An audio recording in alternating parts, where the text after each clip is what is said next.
बच्चों, सुप्रभातम। आज की कक्षा में आप सभी का स्वागत है। आज हम आप लोगों के लिए एक नई वीडियो लेके प्रस्तुत हुए हैं, जो TET, CTET, TGT, PGT, REET अन्य प्रतियोगी परीक्षाओं के लिए आपके लिए बहुत उपयोगी साबित होगा, इसलिए इसको आप ध्यान से पढ़िए। और इसमें जो है हम बाह्य प्रयत्न के बारे में बताएंगे। इसके पहली वीडियो में आभ्यंतर प्रयत्न के बारे में हमने बताया था कि आभ्यंतर प्रयत्न 5 प्रकार के होते हैं और बाह्य प्रयत्न 11 प्रकार के होते हैं।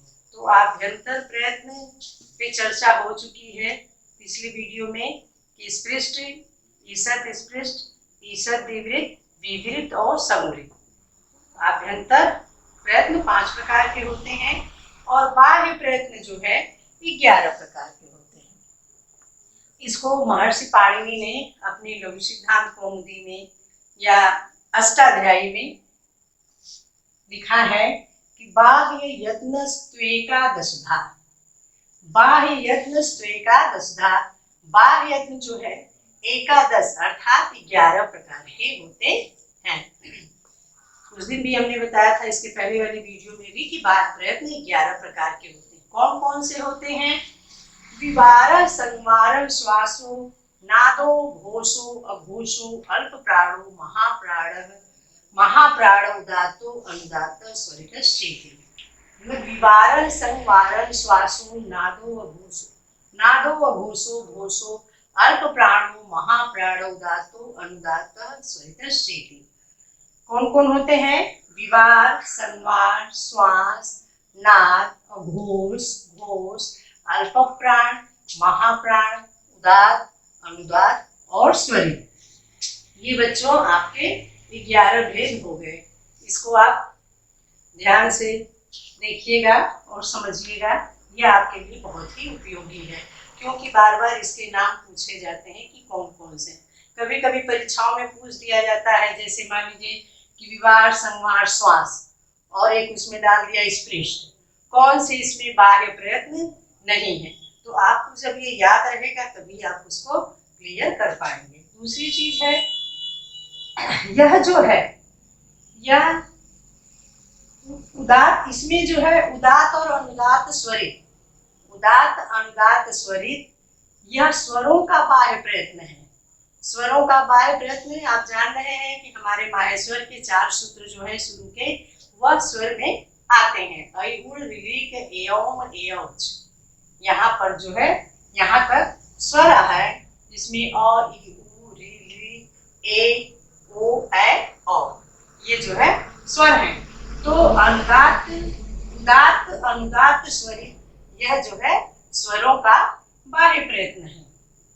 अब इसमें जो है प्रश्न आता है कि उदात्त किसे कहते हैं? चलिए आपके लिए थोड़ी सी अभी चर्चा जरूरी है, मैं कर दे रही हूँ कि उदात्त किसे कहते हैं। जनरली तो लोग बता देते हैं कि उदात्त का कोई चिन्ह नहीं होता है और इसका ऐसे उच्चारण होता है, लेकिन आपको इसके बारे में पहले हम बताना जरूरी समझते हैं। इसको महर्षि पाणिनि ने लिखा है उच्चैरुदात्त। इसका सूत्र है उच्चैरुदात्त।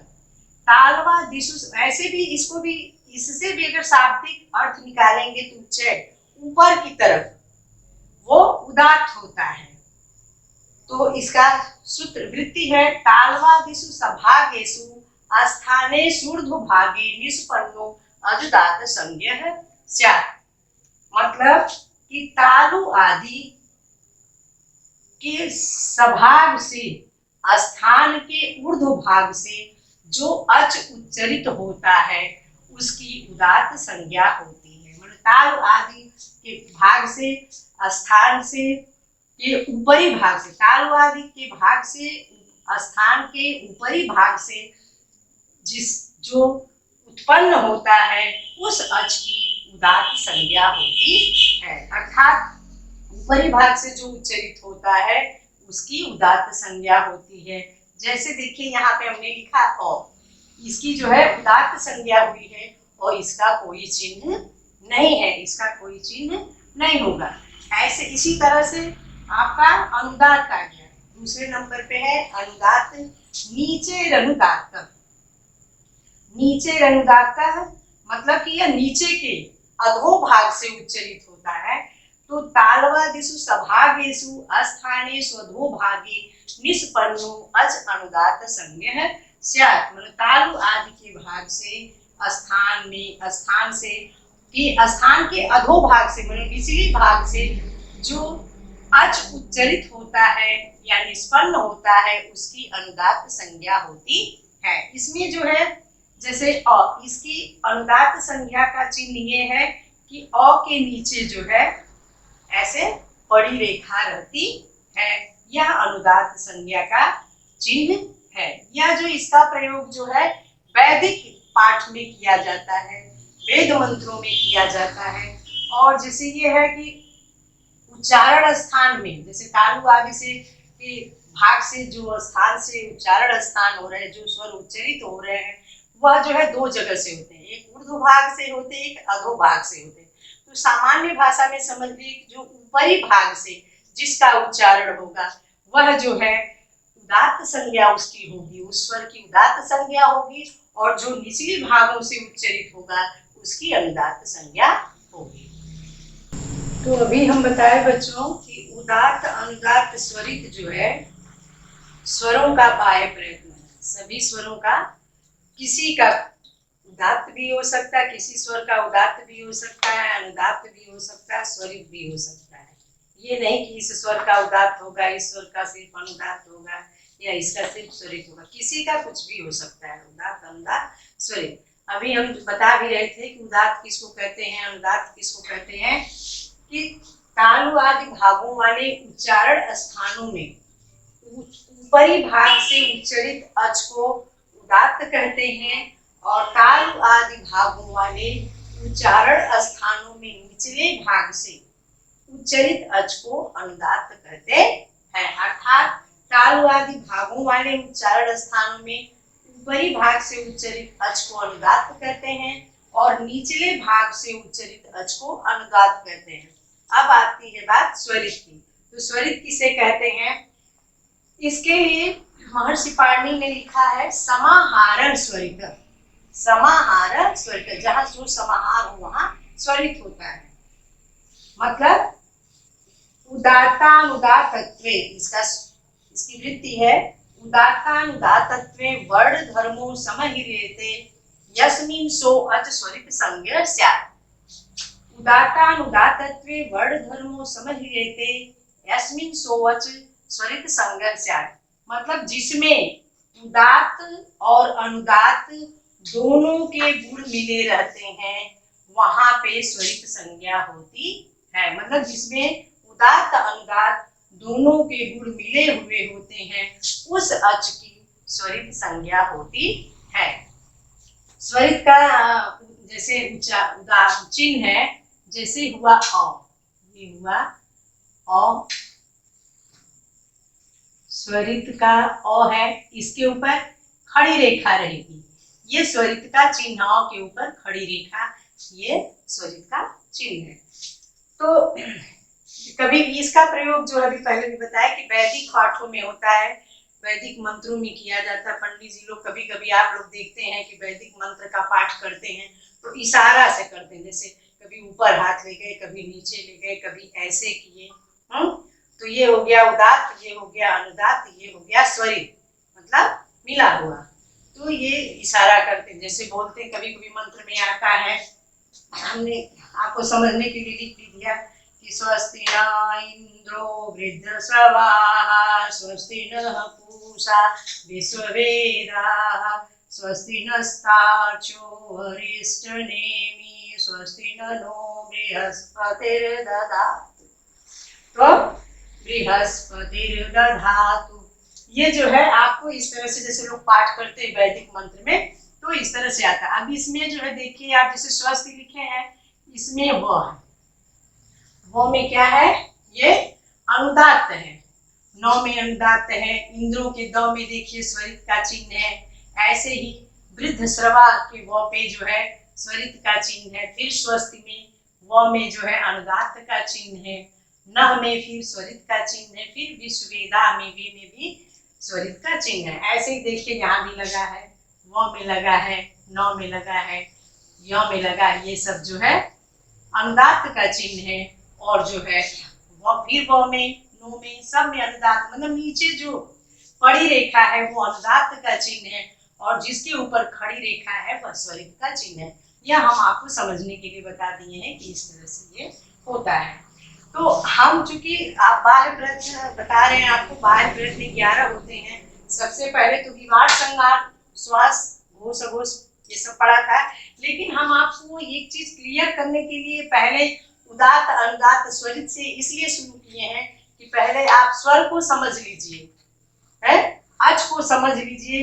जब आप स्वर को समझ लेंगे तो उसके बाद हम हल को जो है व्यंजन के बारे में बताएंगे, जिससे आपको समझने में आसानी होगी। इसलिए हम जो है पहले आपको उदात्त अनुदात्त स्वरित से पढ़ा रहे हैं। अब इसके बाद जो है चलिए अल्प प्राण को बताते हैं।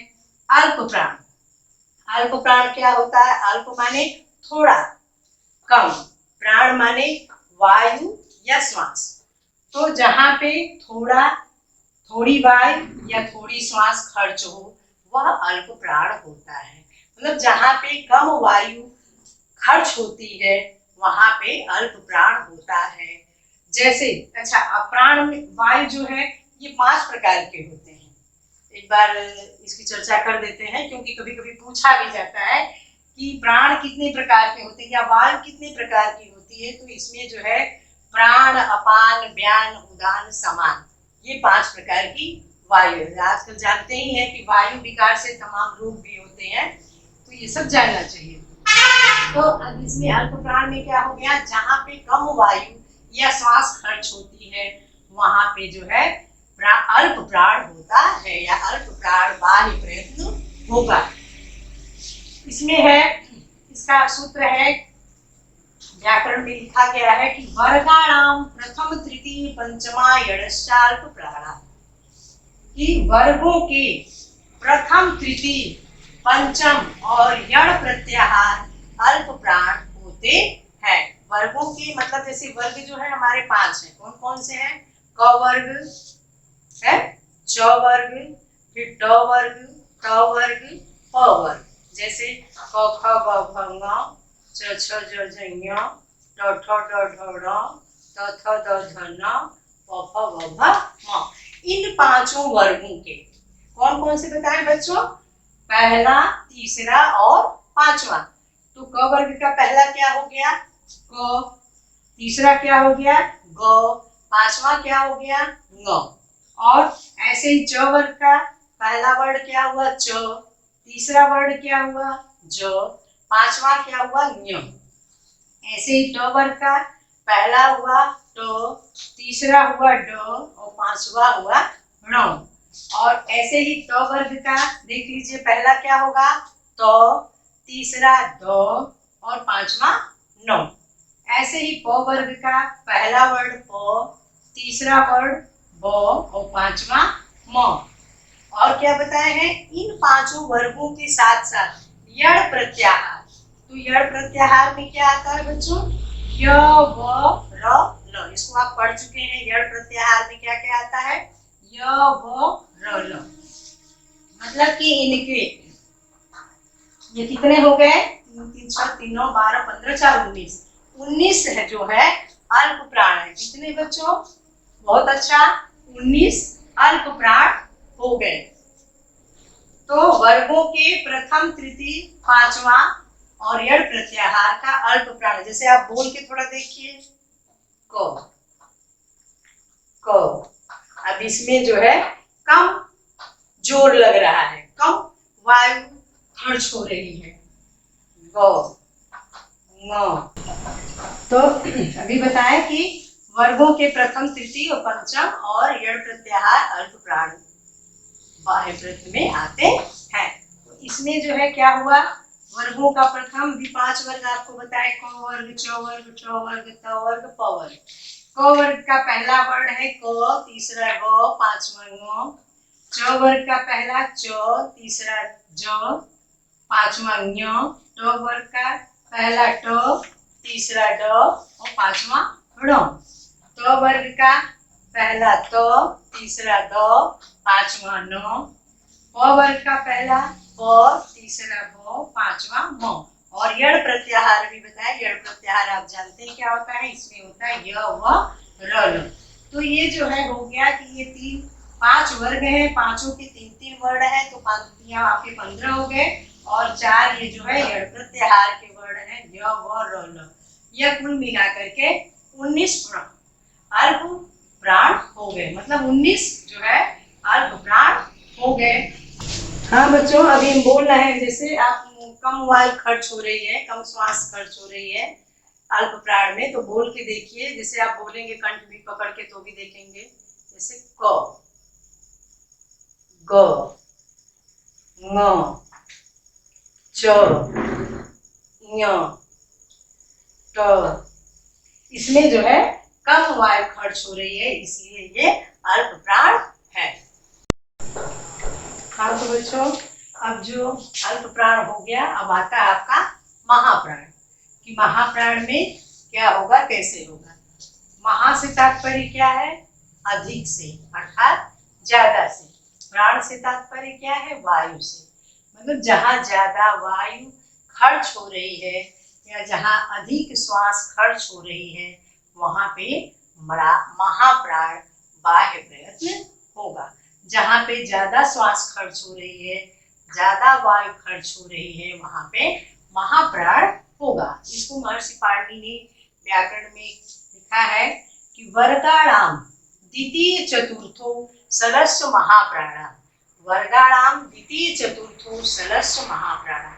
जैसे वर्गों के द्वितीय, चतुर्थ और सल प्रत्याहार के वर्ण जो है महाप्राण के अंतर्गत आते हैं, या महाप्राण बाह्य प्रयत्न के अंतर्गत आते हैं।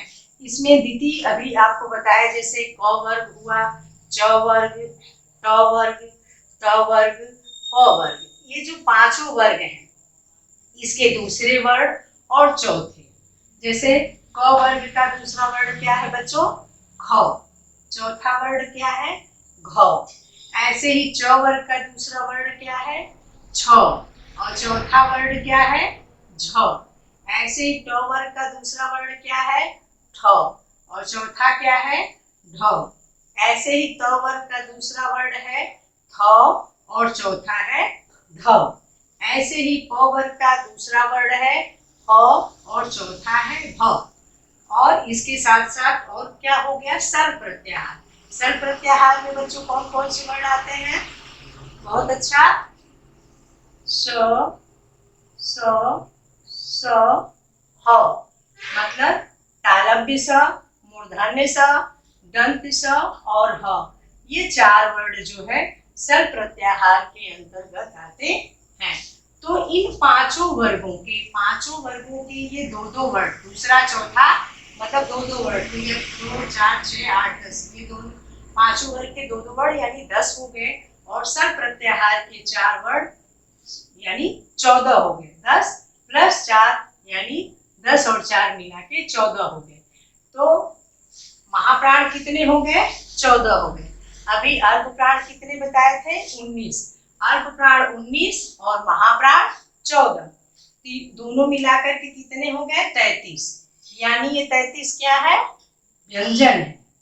ये 33 व्यंजन हो गए। मानो 33 व्यंजन को अल्प प्राण और महाप्राण में ऐसे बांध दिया है कि 19 जो है अल्प प्राण हो गए, अल्प प्राण, और 14 जो है महाप्राण हो गए। तो अब जो है ये आपके हो गए अल्प प्राण और महाप्राण। अब आता है विवार, संगार, श्वास, नाद, घोष, घोष। जैसे जिसके बाह्य प्रयत्न विवार होंगे, संवार नहीं होंगे, यह दोनों एक दूसरे का विलोम है, एक दूसरे का विरोधी है। जहाँ विवार होगा वहां संवार नहीं होगा, जहाँ श्वास होगा वहां नाद नहीं हो सकता, जहाँ घोष होगा वहां अघोष नहीं हो सकता। इन जोड़ों में से 2 में से एक ही हो सकता है, या तो विवार होगा या तो संवार होगा, या तो श्वास होगा या तो नाद होगा, या घोष होगा या अघोष होगा। जैसे विवार श्वास घोष एक साथ हो सकता है, संवार नाद घोष एक साथ हो सकता है। बच्चों भी बता रहे थे कि अल्प प्राण में थोड़ी सी वायु खर्च होती है और महाप्राण में ज्यादा, जहाँ वायु खर्च होती है वहां महाप्राण होता है। उसको बोल के भी आप देख सकते हैं, जैसे ख ख ठ छ झ। इसमें जो है बोलने में भी आपको पता चलेगा कि इसमें ज्यादा वायु खर्च हो रही है, इसलिए ये क्या है, महाप्राण है। अब जो हम बता रहे थे बाह्य प्रयत्न में जो है संवार नाद घोष, कि संवार नाद घोष एक साथ हो सकता है, लेकिन संवार विवाद एक साथ नहीं हो सकता है। तो इसका बनाइए संवार नाद घोष। महर्षि पाणिनि ने क्या कहा इसके लिए कि हसः संवारा नादाः घोषाश्, हसः संवारा नादाः घोषाश्। जो हस प्रत्याहार के अंतर्गत वर्ड आते हैं वह संवार नाद और घोष होते हैं। मतलब हस प्रत्याहार के अंतर्गत जो आते हैं वर्ड वह संवार नाद घोष होते हैं। उसका बाह्य प्रयत्न क्या होता है, संवार नाद घोष होता है।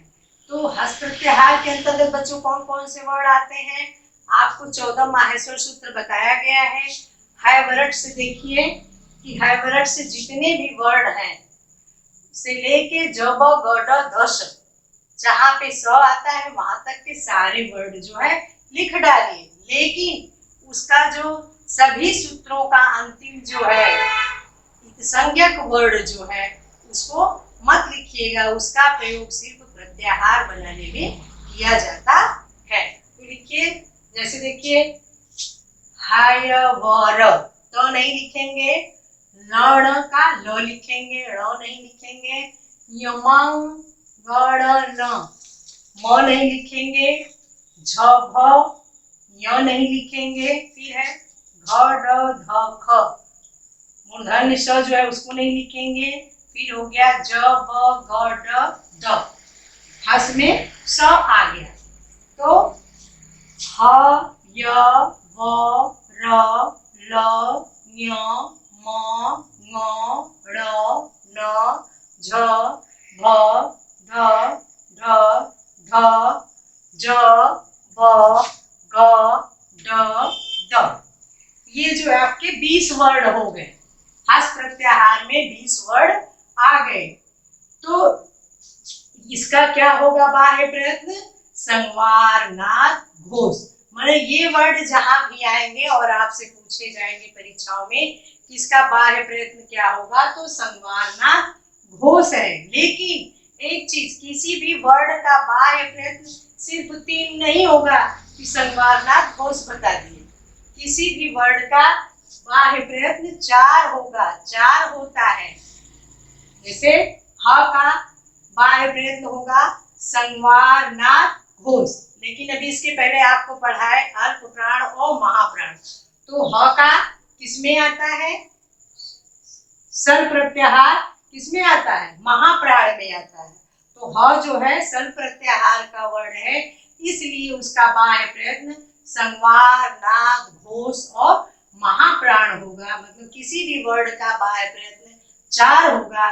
उन्होंने इस क्रम में संवार नाद घोष में अल्प प्राण महाप्राण को नहीं जोड़ा है, क्योंकि कोई किसी में भी अल्प प्राण के वर्ड हैं और दूसरे में महाप्राण के वर्ड हैं, तो दोनों को अगर एक साथ कर देंगे तो वो खिचड़ी हो जाएगा, ये सही नहीं होगा। इसलिए संवार नाद घोष, और आप अपने से सोच के देखेंगे कि ये महाप्राण है कि अल्प प्राण है, तो ह का संवार नाद घोष महाप्राण होगा।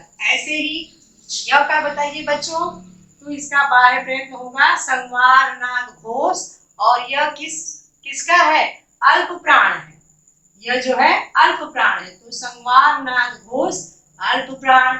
ऐसे ही व का होगा बाह्य प्रयत्न संवार नाद घोष अल्प प्राण, और झ का क्या होगा, संवार नाद घोष महाप्राण। चूंकि ये जो है चतुर्थ है, वर्गों का चतुर्थ वर्ण है, इसलिए इसका महाप्राण होगा। ऐसे ही अब दूसरा है विवार श्वास अघोष। क्या है बच्चों? विवार श्वास अघोष। इसको कहा गया है व्याकरण में खरो विवाराः श्वासा अघोषाश्। खरो विवाराः श्वासा अघोषाश् मतलब खर प्रत्याहार के वर्ण जो है विवार श्वास अघोष होते हैं। मतलब खर प्रत्याहार के वर्ण का बाह्य प्रयत्न विवार श्वास और अघोष होगा। खर प्रत्याहार में बच्चों कौन कौन से वर्ण आते हैं? माहेश्वर सूत्र में देखिए, जैसे ख से देखिए ख फ छ ठ त च ट त व क प य श श सर। ये जो है तो इसका जो है एक संज्ञक वर्ण निकाल दीजिए तो क्या बचेगा? ख फ छ ठ थ च ट त क प श श स। अब इसमें एक चीज ध्यान दीजिएगा, खर भी करना है, इसमें खल मत कर दीजिएगा। अगर आप खल कर देंगे तो पता चलेगा कि हल भी आ जाएगा, हल में ह भी आ जाएगा तो बड़ी समस्या हो जाएगी, क्योंकि ह जो है अभी हमारा आ चुका है। कहाँ आ चुका है? हस प्रत्याहार में आ चुका है, जिसका कि बाह्य प्रयत्न संवारनाथ घोष है। इसलिए यहाँ पे ध्यान रखना है कि खल नहीं कहना है, खर कहना है। खर प्रत्याहार के वर्ड जैसे ख फ छ ठ थ च ट त क प श श स।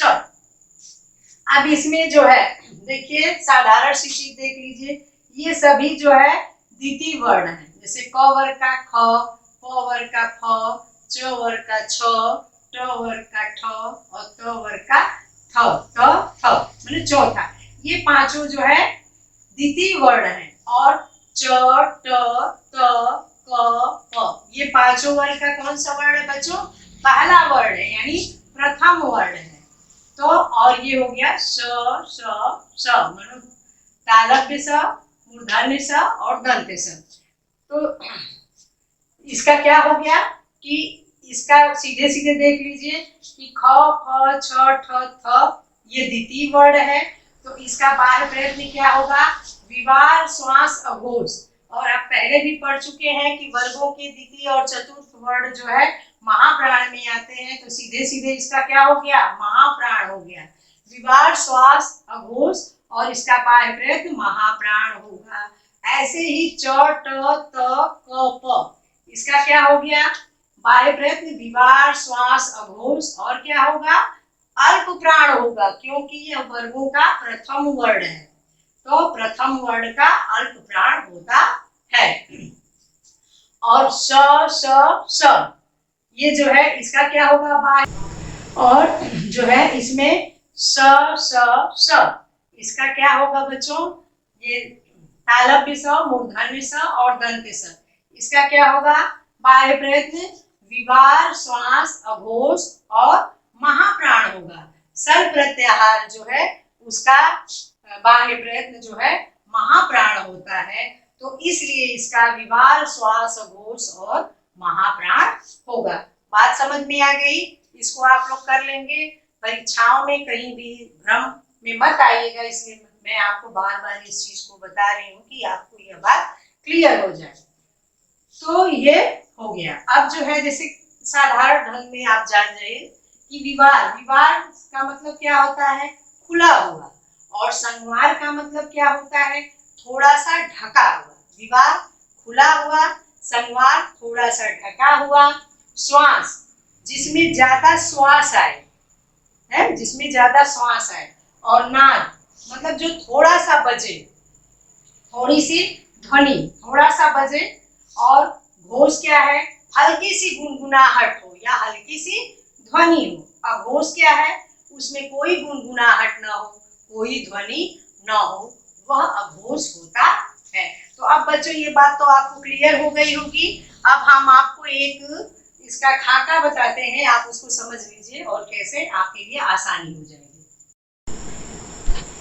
तो बच्चों अभी वही बता रहे थे, इसमें एक आप जो है खाका बना लीजिए कि आपको आसानी से ये हमेशा आपके दिमाग में रहे, भूलने ना। तो जैसे पंचधा, हम जो है 5 भेदों को पढ़ रहे हैं।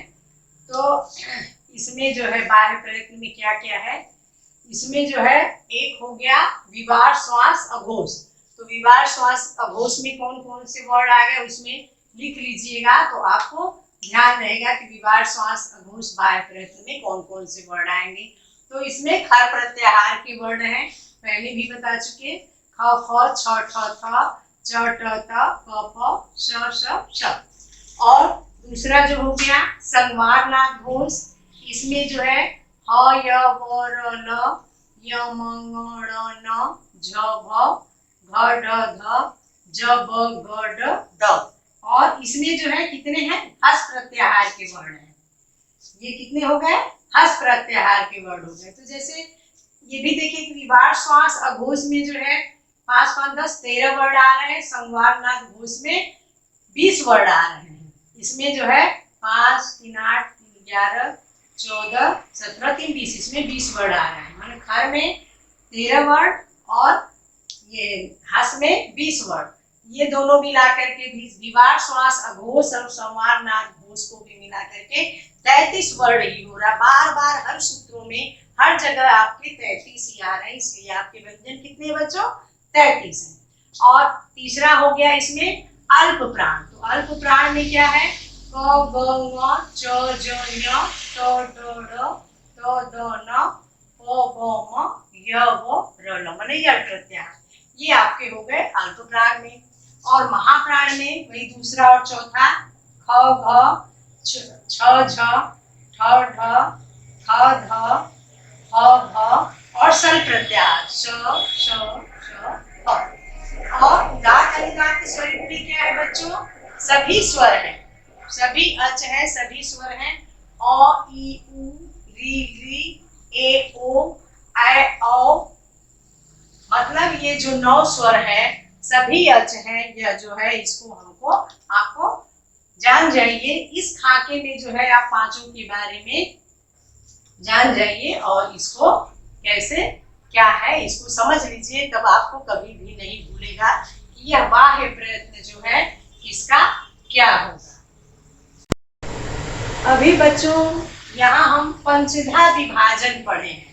अब बात आपको क्लियर हो गई कि अभ्यंतर प्रयत्न क्या है, बाह्य प्रयत्न क्या है और कैसे क्या है। किसी भी वर्ड का 4 बाह्य प्रयत्न होगा, अभी हमने आपको सब बता दिया। अच्छी तरीके से उसको याद कर लीजिए, समझ लीजिए, ताकि परीक्षाओं में आपकी कोई गलती न हो। जहां आपको नहीं समझ में आए अल्प प्राण महाप्राण, तो थोड़ा बोल के देख लीजिए, बोल के देख लीजिएगा।